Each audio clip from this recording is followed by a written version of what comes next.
কষ্ট সহ্য করা লাগবে। ইন্না শানিয়াকা হুয়াল আবতার, যারা আমাদের শত্রু হবে আল্লাহ গ্যারান্টি দিয়েছেন তারা লেজ কাটা নির্বংশ হবে। এমন যখন নির্বংশ হয়ে যাচ্ছে অনেকে, সারা দেশের একই অবস্থা, শুধু এই ফরিদপুরে না।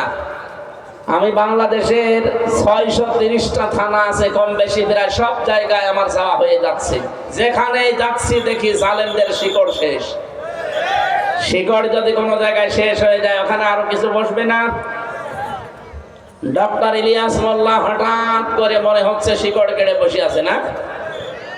আপনাদের মাটি ও মানুষের সন্তান উনি, হয়তো কর্ম জীবনের কারণে জাহাঙ্গীরনগর বিশ্ববিদ্যালয়ে ছিলেন। এরকম একজন সুশিক্ষিত, ভদ্র, মার্জিত এবং মেধাবী মানুষ যদি দায়িত্বে আসে অন্তত লুটপাট হবে না। সাদাবাজি আমিরে জামাত তো জানিয়েই দিয়েছে, যদি ইসলাম দেশে আসে প্রথম দিন থেকেই বন্ধ হবে এই দেশে সাদাবাজি। আমরা ওই সোনালী বাংলাদেশ দেখার অপেক্ষায় আছি। হাফেজে কোরআন যারা হয়েছিলেন 7-8 জন হয়ে গেছে, তাদেরকে সম্মানিত করা হবে। এখানে নামাজ হবে, খুব বেশি সময় হয়নি, 4:30টায় নামাজ শুরু হয়, এখনো 1.5 মিনিট বাকি নামাজের, তার মানে এখনো নামাজের সময় আছে।